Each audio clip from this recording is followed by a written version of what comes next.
December 24th, 1944. The Bavarian Alps were drowning in snow. Temperatures plummeted below -20 degrees Celsius, wind howling like something alive through the trees. Inside a fortified stone outpost near the Austrian border, the lights flickered against frost-coated windows. The war was shifting.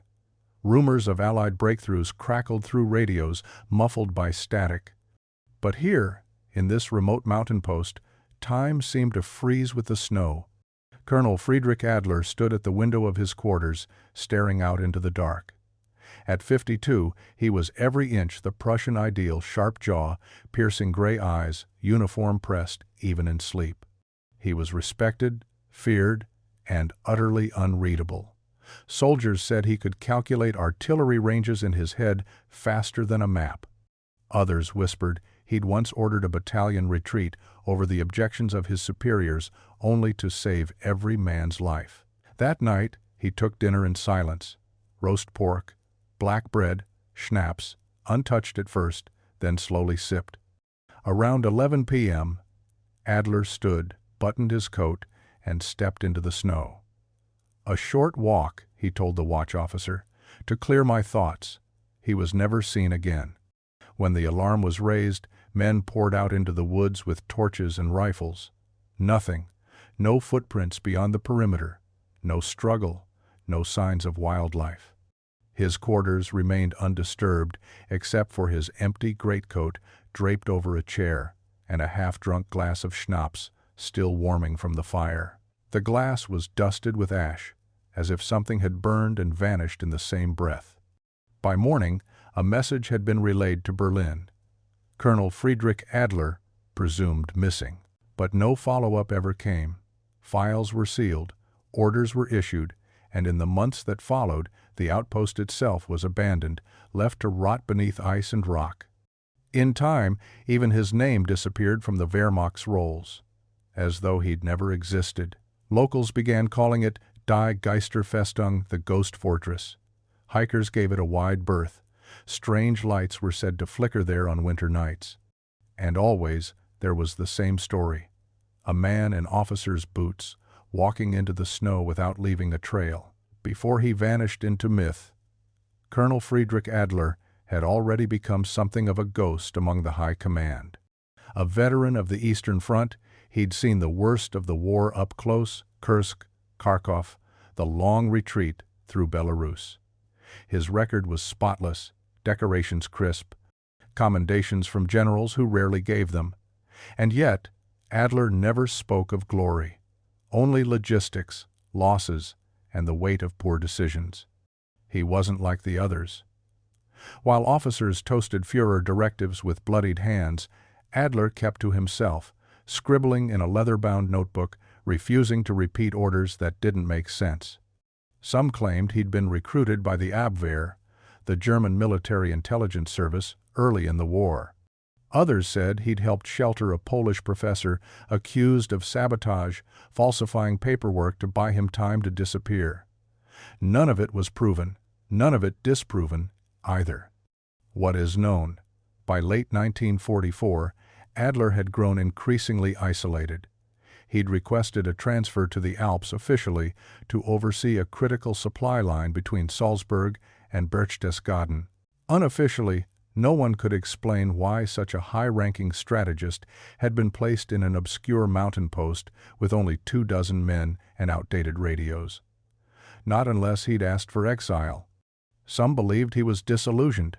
Others thought he'd learned something he wasn't supposed to. There were whispers of a plan codenamed Schattenwolf, rumored to involve hidden convoys, Alpine tunnels, and a list of names. SS officers began visiting the outpost more frequently. They never stayed long. And then came Christmas Eve, his disappearance. In the years that followed, theories flourished. He'd defected to the Allies through a secret OSS extraction route.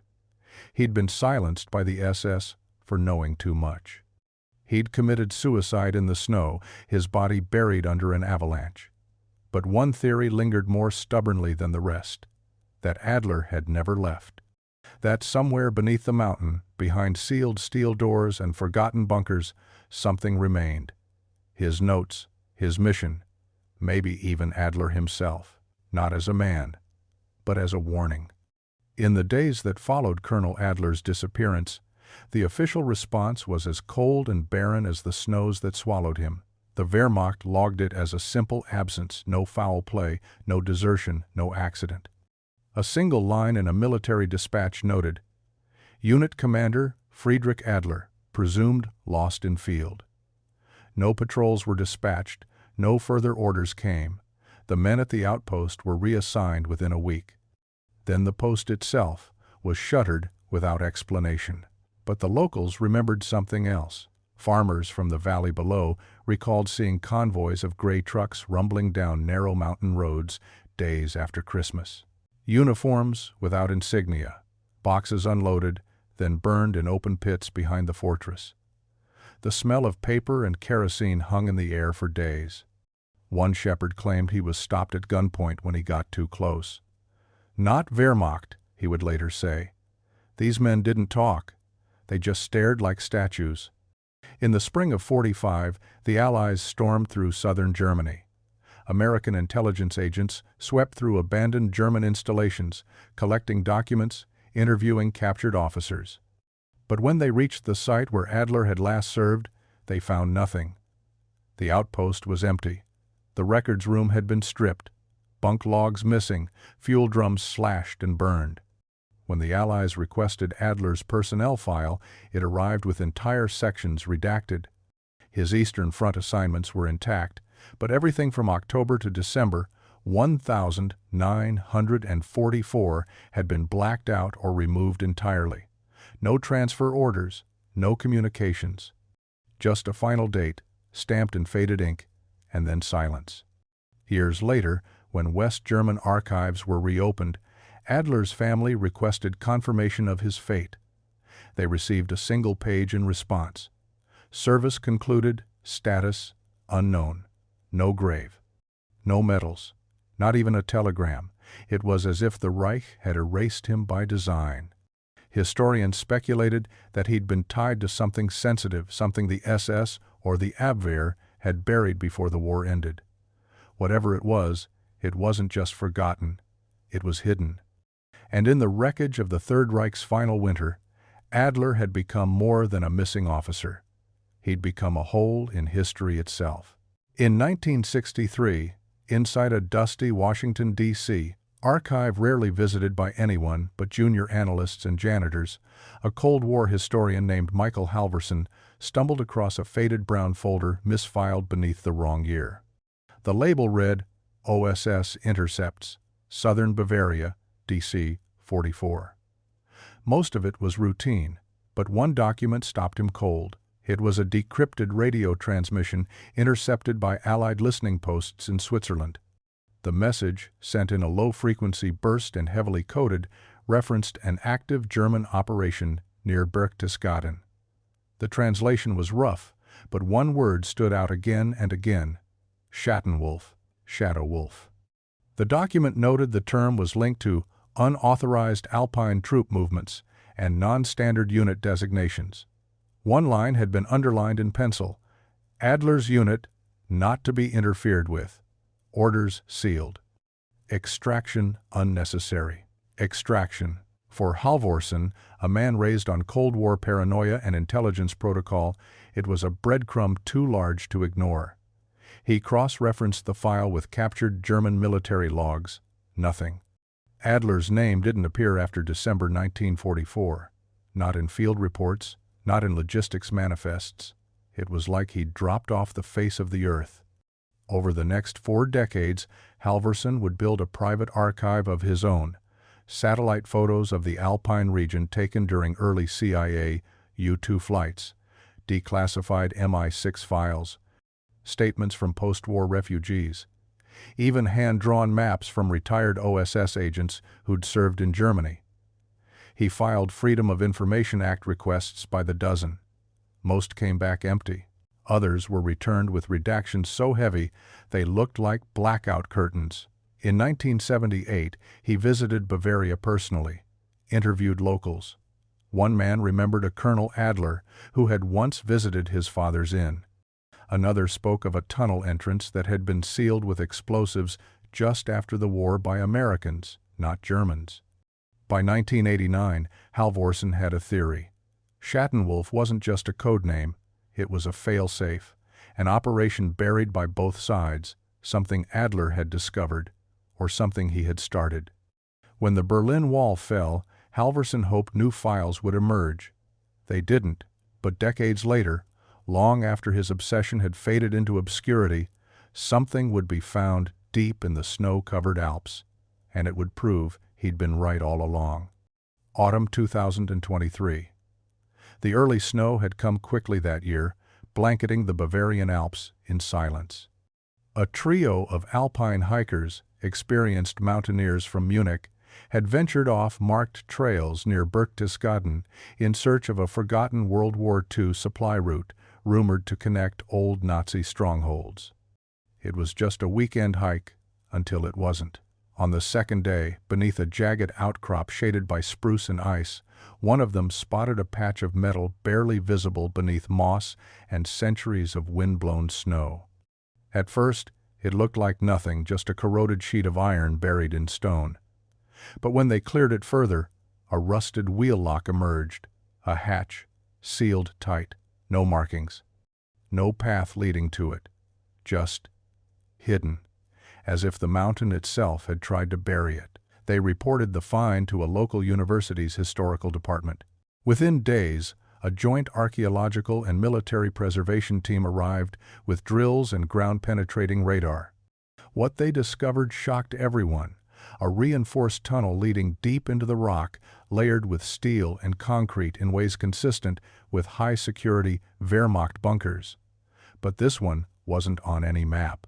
When the hatch finally gave way, a gust of stale air poured out, cold, dry, preserved by decades of perfect Alpine insulation. Inside, the tunnel ran for nearly 100 meters before opening into a chamber untouched by time. Wooden crates stamped with faded eagles and Gothic script lined the walls. Some had burst from frost. Inside, stacks of documents frozen into solid blocks. Others were intact, sealed in wax-lined paper. On the far end, a door led to sleeping quarters, 4 bunks, neatly made, a table set for 2, tin cups, a rusted thermos, but it was the final room that stopped everyone cold: an officer's quarters. Still furnished, still pristine. A Wehrmacht-issue greatcoat hung on a rack. On the desk, a map spread wide beneath a cracked glass lamp. A leather-bound diary, its initials etched into the cover, F.A. It was as if someone had just stepped out, as if Colonel Friedrich Adler had intended to return, but 80 years had passed, and the mountain had been whispering ever since. The deeper they explored, the stranger it became. This wasn't just a bunker, it was a complete operational facility frozen in its final moment. One room functioned as a communications hub, lined with obsolete typewriters and field radios wired through a switchboard labeled in German shorthand. Static still crackled faintly when one of the radios was powered by a generator, as though it had been waiting to be heard. The supply room was packed, canned food rations stacked to the ceiling, ammo crates, bottles of iodine, blank dog tags, all dated between October and December 1944. None of it catalogued in any surviving Wehrmacht records. Another chamber held fuel drums, snow gear, encrypted cipher wheels, and boxes labeled Nicht öffnen Hochsicher, do not open high security. In the center of it all sat the officer's room. Everything revolved around this single space. On the desk, the diary, brown leather, worn smooth at the corners. Its pages crackled with age, but remained legible. The first entry was dated December 15th, 1944. The last, December 24th, the night Colonel Adler vanished. The signature at the bottom of every page was the same, Friedrich A., but it was the walls that raised the most questions. Dozens of maps were pinned and connected by red string and wax pencil markings. But these weren't maps of Allied troop movements or tank battalions. They were regional charts of Bavaria, Austria, and northern Italy marked not with traditional military targets, but with red dots over tiny Alpine villages, abandoned monasteries, obscure churches, and aging railway tunnels. Each red zone had a name and a 3-digit code. Some were crossed out, others circled. At the center of it all, overlaid with a translucent sheet of coordinates and German ciphers, was a single word handwritten in black ink: Schattenwolf. This wasn't a defensive post. It was a command center, a listening post, or maybe something darker. Whatever Adler had been working on in those final days, it hadn't been about winning the war. It had been about covering something up, or preparing for what would come after. The diary didn't read like a soldier's journal. It read like a confession, or a warning. Page after page revealed the thoughts of a man unraveling and waking up. Colonel Friedrich Adler, once the image of order and obedience, had begun documenting something far more dangerous than troop positions. He'd been compiling a list, not of enemies, not of deserters, but of locations. They were scattered across Bavaria, Tyrol, northern Italy, remote mountain churches, burned-out train depots, sealed mine shafts. Each one marked in the diary with a short note: 3 tons marked Reichsbank, crate has shown to Raffaello, possibly original, G.P., classified high value, witness secured. It was a treasure map. But not for gold alone. Adler believed the SS was preparing for something called Verbrannte Schatten, a scorched earth contingency plan that went beyond destroying bridges or railways. He claimed it involved wiping out records, hidden vaults, and the people who knew about them. The plan, he wrote, wasn't just about denying the Allies assets. It was about planting the seeds for something after the war, a hidden network of wealth, identities, and influence. A Fourth Reich in exile. The diary's tone shifted the deeper it went. Adler wasn't just tracking these locations, he was interfering. He had destroyed transport logs, redirected convoys, moved prisoners in the dead of night to civilian homes where the SS wouldn't look, and each act pushed him closer to the edge. In one passage, he wrote, "They've begun watching me. I see uniforms I do not recognize, eyes that do not blink."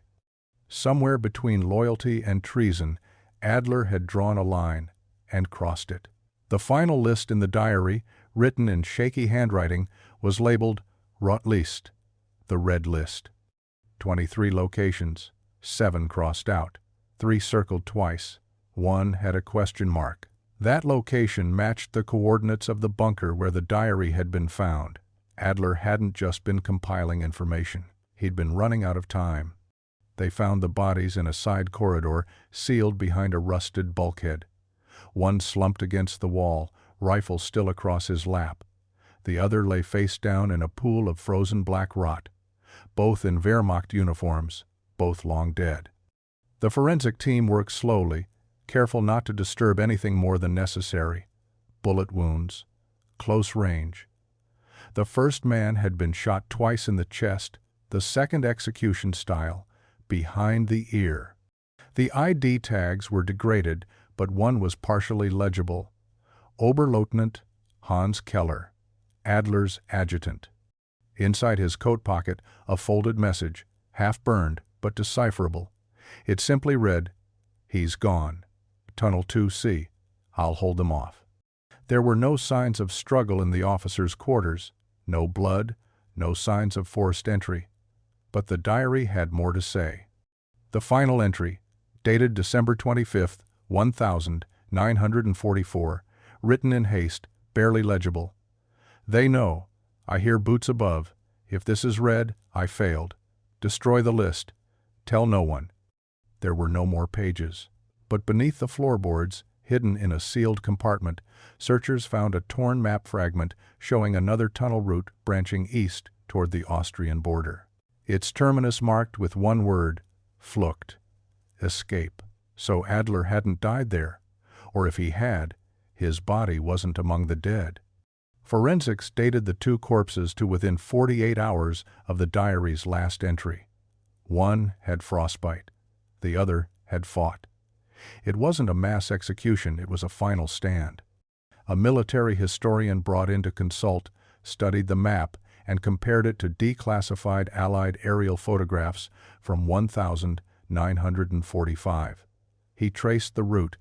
It ended in a region still largely unexplored, near a glacial ravine prone to avalanches. If Adler had escaped through Tunnel 2C, he may have been buried in ice, or he may have made it out.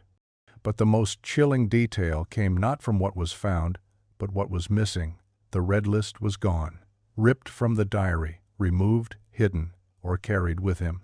Whatever Adler had discovered in those final weeks, it was dangerous enough to kill for. And maybe, just maybe, worth dying to protect. In the post-war chaos of Europe, 1,000 men disappeared into smoke. Some were captured, some executed, others became ghosts, slipping across borders under forged names and clean-shaven faces. But in the jungles of Argentina, the mountain valleys of Chile, and the dark alleys of Montevideo, whispers grew louder. One of them had made it out, and his name wasn't gone, just changed. By the early 1952, Allied intelligence, particularly British MI6 and the CIA, began collecting fragments of information on suspected Nazi fugitives living abroad. Among them was a man known only as Felix Abendroth, a reclusive European with military bearing who purchased a small ranch in Patagonia in 1948. He spoke fluent Spanish with a clipped German accent, paid in Swiss francs, and received no visitors. According to a local official, he moved like a man used to giving orders, but afraid to hear his own name. The name Felix Abendroth would have been just another pseudonym until 2023, when a historian cross-referenced it with a stamped personnel folder found inside the Berchtesgaden bunker. In the top right corner, typed in worn red ink, Felix A. Operative clearance granted. That same year, a Swiss bank was ordered to unseal dormant wartime accounts connected to Nazi asset trafficking. One account, opened in Zurich in 1947, listed F. Abendroth as the primary holder. Its initial deposit, 1.2 million francs. The source of the funds? Unknown. No death certificate, no known relatives. Just transactions that stopped in 1972 and an empty safe deposit box registered to the same name. DNA testing on the remains found in the bunker proved the bodies weren't Adler. And now, with the red list still missing and the tunnel map ending in a yet unexplored glacial region, some believe Adler did what so few could. He outmaneuvered the SS, vanished into exile, and took his secrets with him. If he survived, he would have been 55 years old in 1947, old enough to disappear, young enough to start again. As the findings from the Berchtesgaden bunker circulated through academic and intelligence circles, a chilling theory began to take hold, one that shifted the story of Colonel Friedrich Adler from missing officer to key conspirator in a silent war behind the war. Adler, analysts now believe, had uncovered a coordinated plan by elements within the SS to eliminate internal dissent as the Reich collapsed. High-ranking Wehrmacht officers with too much conscience or too much knowledge were marked for removal. Entire supply columns vanished in remote regions. Convoys rerouted, witnesses disappeared, all under the pretense of wartime chaos. But Adler hadn't just stumbled on these operations, he had tried to stop them. His so-called Schattenwolf Shadow Wolf network may not have been a sanctioned military initiative at all. It may have been a rogue operation, a personal resistance, one man's attempt to log, preserve, and if he lived long enough, expose the rot eating through the Nazi regime from the inside out. The Red List, then, wasn't just about treasure or art. It was a ledger of corruption. A key to post-war power, tied to smuggled assets, hidden war criminals, and blackmail material capable of collapsing entire support structures for Nazi sympathizers across Europe and South America. And now, it's missing. The Berchtesgaden bunker has since been resealed, declared a protected heritage site under German federal oversight. Public access is barred, but not every tunnel was explored. Some collapsed. Others, still intact, remain choked with ice and stone, awaiting thaw. In a sealed exhibit case at the Munich Military Archive, Adler's diary sits under glass, its last page still smudged with age and urgency. Tell no one. But someone did, and someone listened. 80 years later, the snow-covered silence above Berchtesgaden still holds its breath. What else lies beneath? A colonel's ghost? A buried truth? Or the final chapter of a story still being written in the dark? Because the mystery of Colonel Friedrich Adler isn't over. It's only beginning. This case was brutal, but this case on the right-hand side is even more insane.